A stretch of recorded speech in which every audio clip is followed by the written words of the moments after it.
Seguimos adelante, amigos en Tele Buen Día, recibiendo con el gusto de siempre a la señora senadora Lucía Topolansky. ¿Qué tal, Lucía? ¿Cómo le va? Buen día.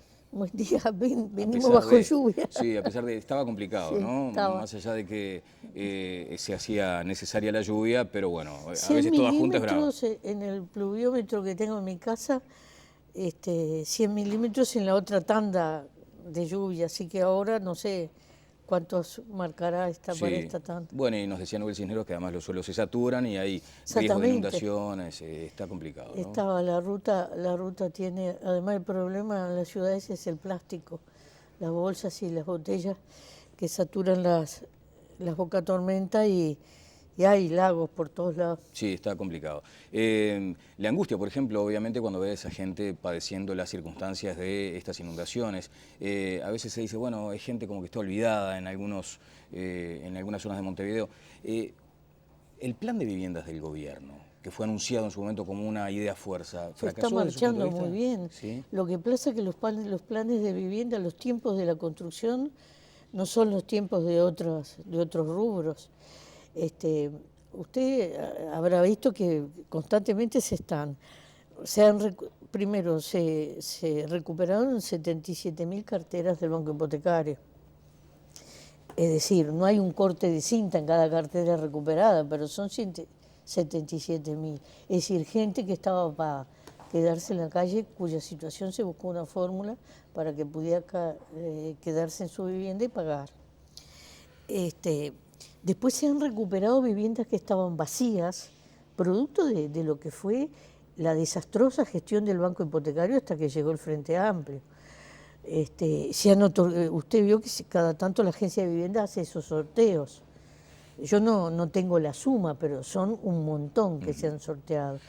Además está todo el plan de autoconstrucción que ha otorgado un montón de bancos de materiales. Tampoco ahí hay un corte de cinta, porque nosotros desplegamos 7 programas. Se le dio una salida al tema de las cooperativas de vivienda, que venía bastante penoso desde tiempo atrás.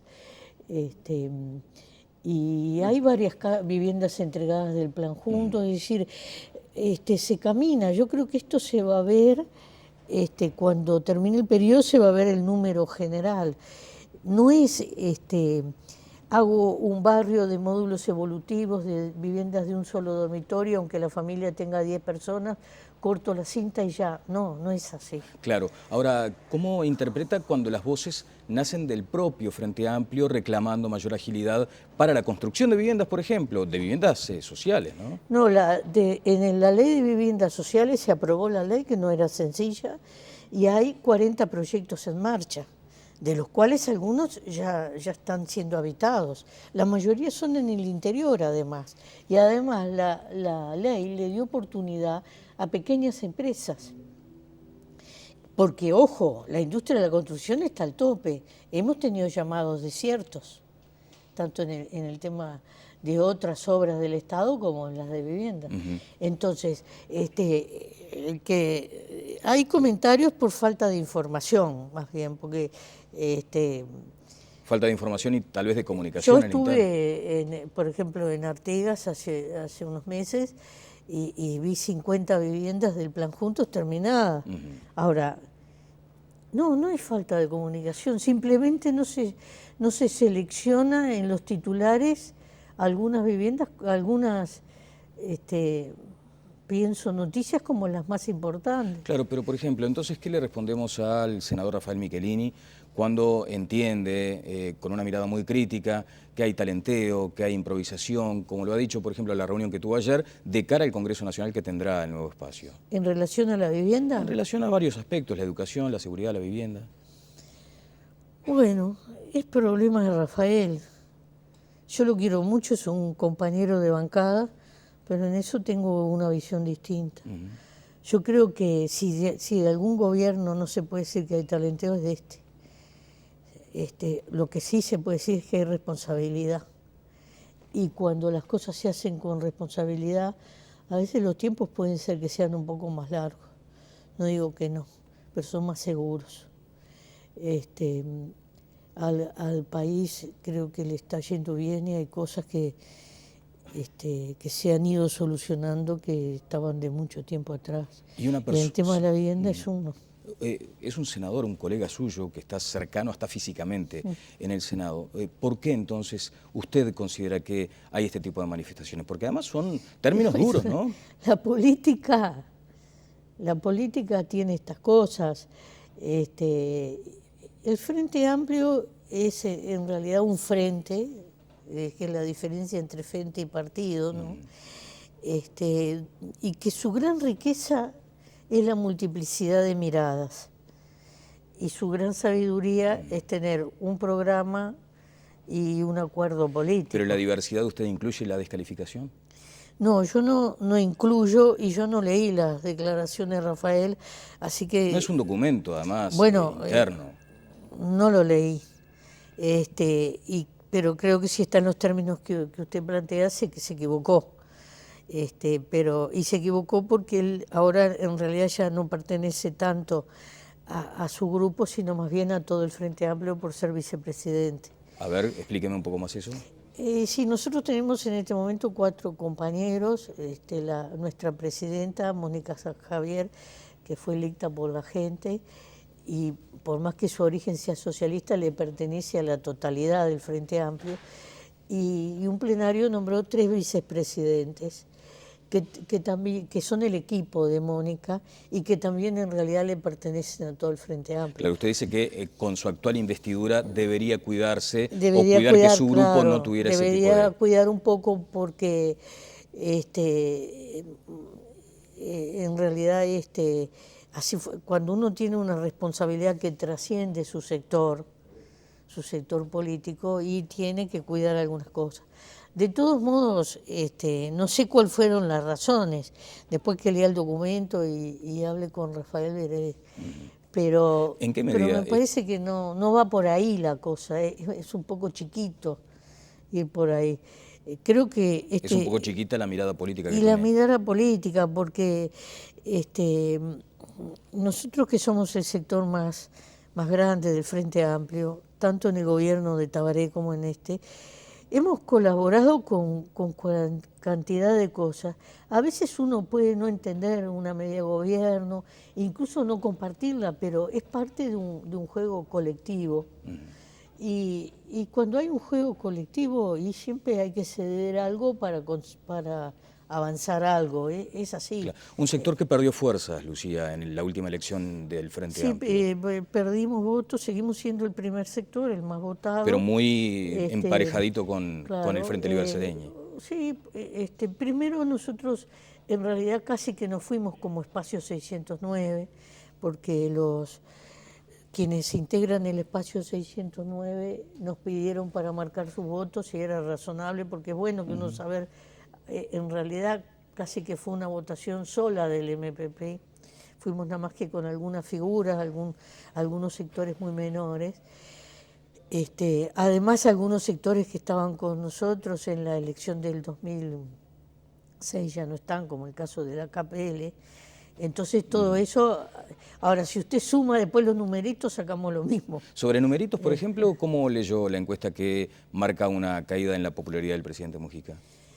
Las encuestas van siendo fotografías a lo largo de un proceso. El tema es el Photoshop, decía yo. Cómo se actúa después sobre esa fotografía, ¿no? Claro.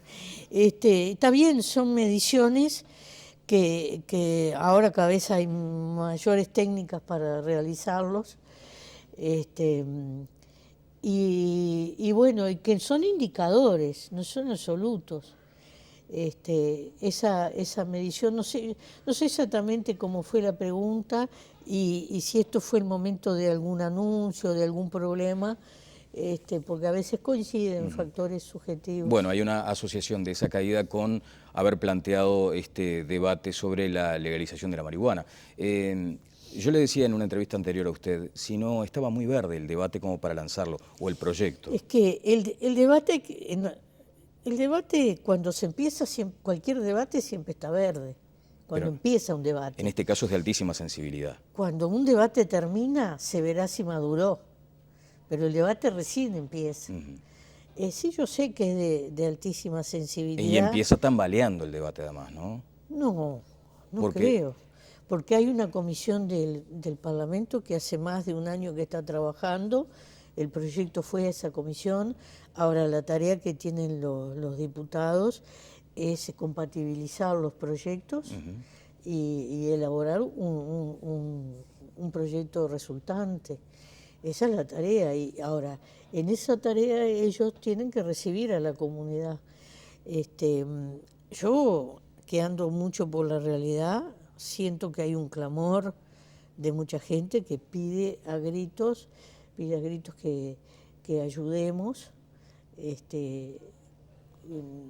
porque acá de lo que si uno mira la realidad del mundo, yo el otro día estaba escuchando a un poeta mexicano que anda recorriendo el mundo, no en caravana de la paz, ahora anda por Estados Unidos, cuyo hijo murió en vinculación a las drogas o lo mataron, lo mató el narcotráfico, decir algo que fue lo que se dijo en Cartagena de Indias, en la reunión de presidentes: la guerra contra el narcotráfico se está perdiendo, busquemos otros métodos. Con esto nosotros buscamos sacarle un asunto al narcotráfico, uno de los asuntos. Vinculado a eso, por ejemplo, está aquella cosa de comercializar por parte del Estado, como se ha señalado. Sí, el control. El control del Estado. Entonces, eso si uno lo lleva años para atrás, se ve lo que pasó con el tema, por ejemplo, del alcohol en Estados Unidos. En el mismo Uruguay, el estanco del alcohol, el monopolio del alcohol, Sí, claro. el monopolio del tabaco. Es decir, hay momentos en que decir que en la realidad uruguaya la gente no fuma marihuana es vivir en otro planeta. Eso está claro. Lo que sí llama la atención es más, sí. yo le voy a decir la verdad, yo que soy una ignorante, porque por la edad que tengo, cuando yo era joven, estos temas no estaban en la realidad. He podido conocer, gracias a que la discusión está y la gente se anima a conversar abiertamente, porque obviamente que el que fuma hoy tiene que ir a la boca, que es la prohibida. Claro, ahora si un gurí hoy me pregunta, por ejemplo, uruguaya, fíjese Lucía, si un chiquilino hoy me pregunta, porque se está dando la idea de pronto de que consumir es inocuo, que no hace daño, no.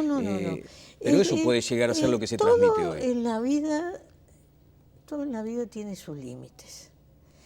Yo me puedo tomar todos los mediodías un vaso de vino y me gusta acompañar la comida con un vaso de vino, pero una cosa es eso y otra es emborracharme, alcoholizarme.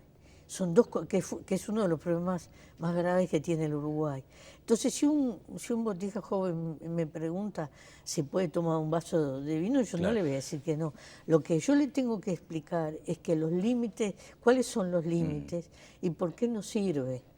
Entonces, eso vale para el alcohol, vale para el tabaco, vale para todo en la vida. Ahora, lo que yo le decía hoy respecto a un tema de alta sensibilidad que no merecía posturas, digamos, erráticas, es un día que me digan que va a haber determinado número de cigarrillos por mes, al otro me digan que lo va a comercializar el Estado, al otro que lo va a comercializar el privado, que lo van a plantear los militares, que lo va a plantar en línea. Lo que pasa es que intervienen muchos actores. Pero digo el mensaje presidencial, ¿no? Cuando nace del presidente, nace esa cuestión que dice... El presidente dio una conceptualización general y ahora lo que nosotros tenemos que mirar es una ley que tiene 2 artículos, pero tiene una cosa muy novedosa, que son 13 carillas de fundamentación. Y ahí está el fundamento. Y es eso lo que tenemos que discutir. Es interesante, el documento es un documento, es interesante, y entonces nosotros en base a ese documento, esa ley con esa fundamentación tan profunda, en base a lo que venían elaborando, que yo lo he seguido, seguí lo que está trabajando la comisión, porque tengo un compañero de mi sector que trabaja allí. ¿Cuál es la tarea que tienen los diputados? Hacer una síntesis. Claro. Hay diputados oficialistas de modo de lograr que ese negocio de la marihuana no esté más en manos de los narcotraficantes, que haya un control del Estado y que haya un registro y un acceso, por si hay alguno que se excede, porque siempre va a haber gente que se exceda, a ver cómo lo ayudamos. ¿El negocio es para el privado, como lo dijo el presidente Mujica ayer en una entrevista? No sé cómo lo van a configurar, eso yo no tengo claro porque es parte de la reglamentación. Pero lo que acá lo que más importa, y no sé si al final será por ese camino o por el autocultivo, la síntesis, no sé. El problema que tenía la elaboración que estaba haciendo diputados es que no tenía registro, era demasiado ingenua. Sí. Es decir, Sí, yo yo podía he plantear hablado diciendo que con era... pibes de clubes de cannabis, a los que les creo que van a plantar nada más que lo que ellos consumen, pero no todos son tan buenos. Entonces yo tengo que tener registrado. El que está registrado es el que está autorizado. Para el otro hay pena. Es Bueno. decir, tengo que dar esa señal bien clara. Senadora, y por eso tiene que estar el Estado. Este asunto ha justificado que muchas personas hayan dicho, ¿dónde quedó aquella proclama presidencial cuando asumió de educación, educación, educación? Por ejemplo, en estas cuestiones también sería necesario un énfasis en ese sentido, porque me quiero detener algunos minutos en el tema educativo, en esta crisis que está viviendo Uruguay respecto a eso. La crisis de la educación, se lo voy a decir, es mundial, porque estamos en una cultura nueva y los modelos vienen de atrás. Yo creo que yo le pediría a usted y a la prensa que siga con mucha atención. El miércoles 22 va a ser el llamado al ministro Ehrlich, y nosotros quisiéramos que se siguiera con atención todo lo que se pone sobre la mesa.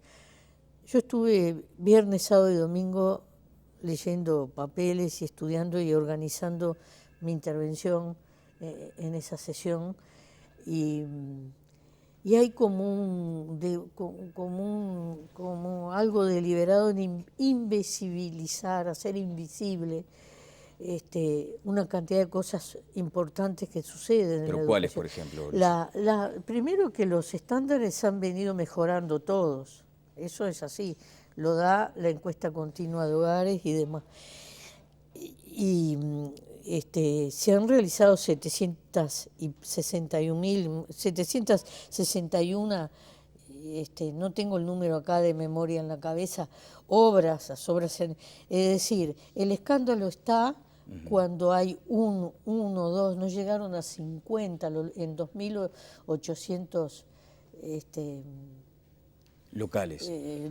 Claro, Sí. Entonces, yo creo que tenemos que poner en la balanza con serenidad. Esto no puede ser ni a los gritos, ni para sacar un rédito político. Esto es demasiado serio, porque los propios chiquilines, cuando se reunieron los secundarios en Raigón y en otros campamentos, nadie ha hablado de los campamentos educativos, son campamentos para la convivencia, han dado muy buenos Claro, resultados. ahora fíjese Nadie ha sí. hablado de las tutorías.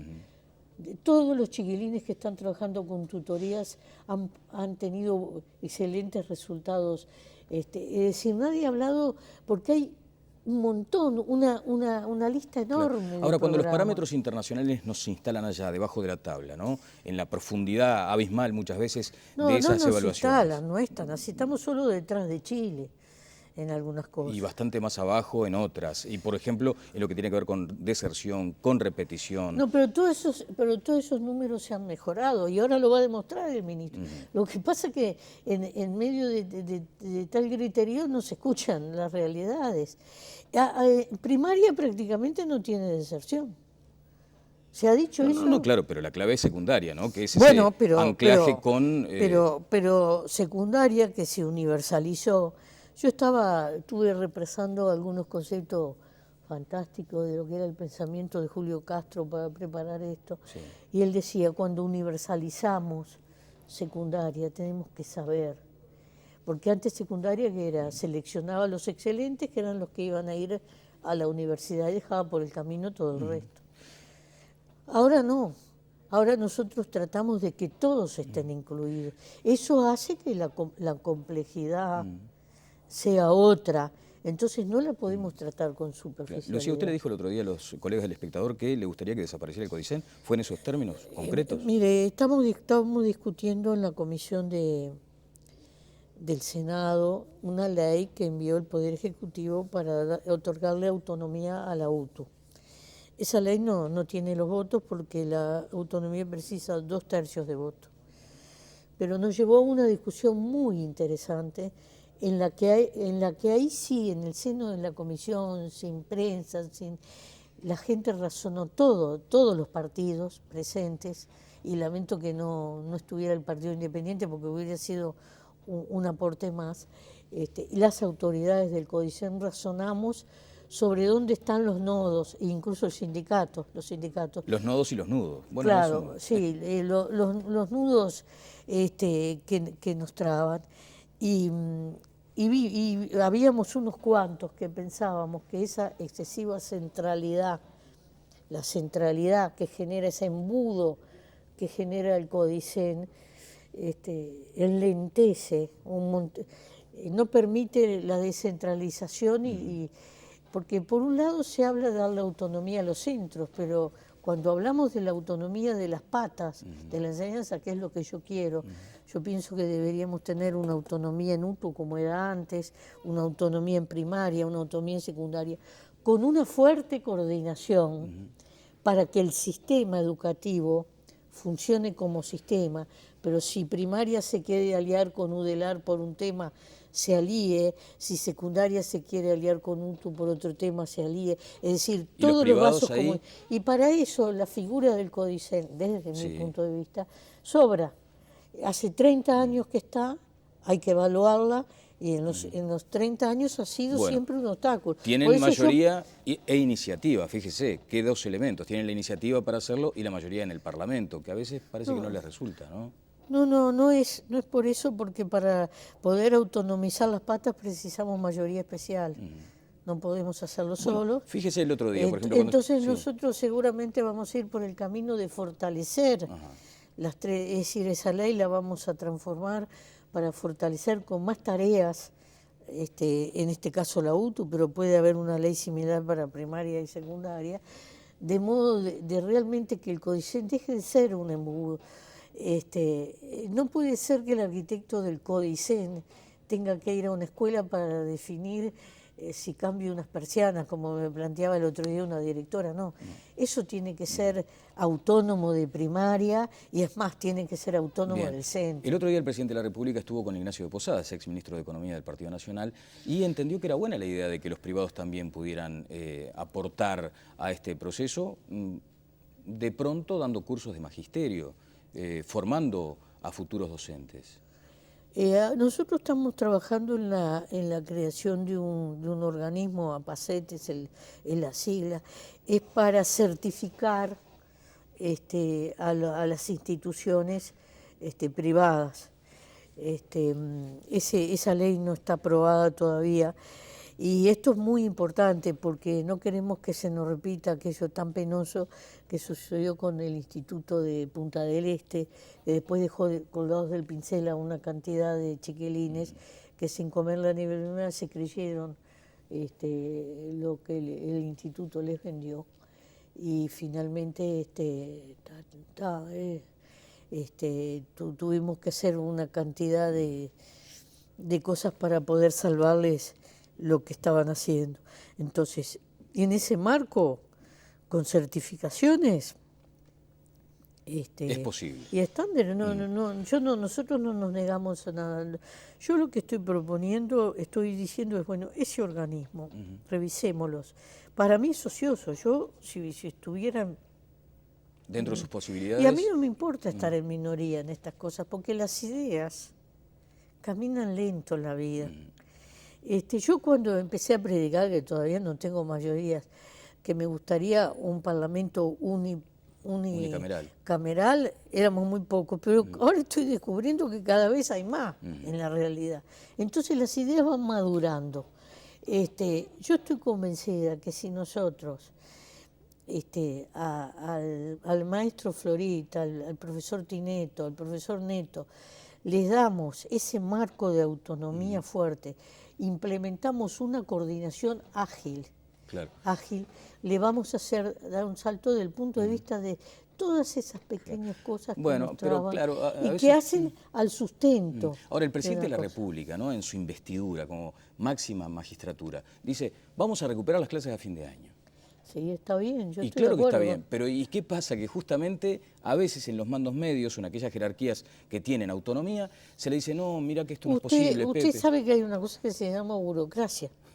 Y bueno, en la enseñanza también está. Es decir, cuando un funcionario... ¿Le agrega una aérea a la burocracia? ¿A veces es burocracia? No sé. No quiero ir porque puede leerse como algo ofensivo y no quiero ir a ese terreno. Pero yo le quiero decir esto, cuando usted a un funcionario público le pregunta, vamos a cambiar y vamos a hacer este proceso así, y la respuesta es, siempre se hizo así, es porque está instalado y esto es un problema de todos los estados del mundo, incluso es un problema de las empresas privadas y de los partidos políticos también. Bueno, ¿sabe lo que dijo Balbi, por ejemplo, del Partido Comunista? Que no anden improvisando con este asunto. Le dijo el presidente de la República que se deje de palabrerío. Sí, yo creo que Balbi está equivocado. Hace bastante tiempo que pienso que Balbi está equivocado. Y es una lástima porque yo lo conocí cuando él era legislador y él sabe muy bien cómo se trabaja de uno y del otro lado del mostrador. Es una lástima, pero para mí está totalmente equivocado. Yo creo que las clases hay que recuperarlas. Yo no me voy a meter a diseñar el camino de la recuperación, pero es de sentido común que hay que recuperarlas. Creo que eso es lo que piensa la sociedad toda, además. Sí. Y eso fue lo que dijo el presidente. Y si hay situaciones distintas, la dificultad que expresó el profesor Tinetto, porque en algunos liceos hubo gente que en los días de paro fue y como los alumnos no pudo dar las clases. Bueno, lo que tenemos que ver no es desde el ángulo de los profesores. Los profesores que fueron y cuyo sueldo no les fue descontado, y los profesores que no fueron y cuyo sueldo les fue descontado, para esto son iguales. Es decir, si yo agrego clases, claro, no los voy a hacer trabajar gratis. Pero yo lo que tengo que mirar es el alumno, que es lo más importante. Entonces, si yo veo que en este liceo a los alumnos les faltó tantos días de clase, en esta escuela o en esta UTU, tantos días de clase, yo tengo que buscar la forma de recuperar ese tiempo perdido.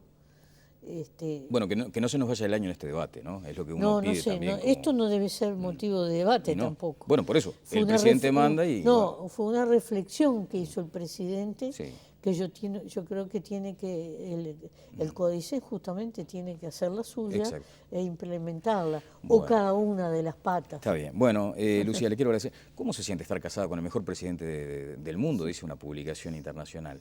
Sí.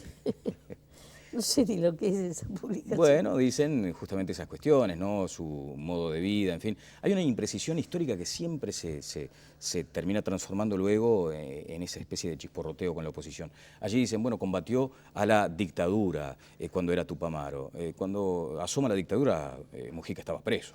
Claro, lo que pasa es que hay una interpretación histórica. La dictadura no empezó como un rayo en una primavera el 27 de junio, fue un proceso. Y ese proceso empezó con Pacheco Areco. Por eso es que se dice eso. Y está muy bien esa interpretación histórica. ¿Usted entiende que el movimiento Tupamaro combatió la dictadura? Combatió ese proceso. Ah, claro, no la dictadura en sí. Es un proceso hacia la dictadura. Pero todo es parte de un todo y eso cualquier analista de la historia que haga, y hay mucho escrito sobre esto, y hay gente muy idónea que ha teorizado muy bien, alguien que gobierna con medidas de seguridad, de hecho, gobierna de una manera, y por algo la Central Obrera definió frente a golpe de Estado o huelga general, todo el mundo sabía todo el mundo que estaba más o menos empapado. Pero el levantamiento en armas, Lucía, venía de mucho atrás. No, empezó en los años 66, por ahí, 67, con el gobierno ese. Claro, pero vea usted cuánto tiempo pasó para que... En un momento en que la sociedad estaba absolutamente crispada, porque no se olvide que en el año 59 se votó la primera carta de intención, vino la congelación de precios y salarios, se bajó el salario real abruptamente, había desocupación, fue cuando se empezaron a formar los asentamientos, Pero que en objetivamente esa usted época puede... se llamaban claro. cantegriles. Sí, sí. Es decir, una enorme conflictividad. Yo militaba en el movimiento estudiantil. En esa época era el gobierno el que suspendía las clases. Claro, pero si vamos al Suspendió rigor las histórico, clases, usted comparte esa el visión. gobierno suspendió las clases y después no las recuperó. Sí, había una situación, un proceso dictatorial. Es ahí donde no nos ponemos de acuerdo. Pero hay una ley, la ley de reparación, que por algo toma ese periodo también como parte del proceso dictatorial. Pero bueno, en ese punto es cierto, con la derecha no nos vamos a poner nunca de acuerdo. Ha sido muy amable, le quiero agradecer estos minutos y nos vemos pronto por acá. Bueno, muchas gracias.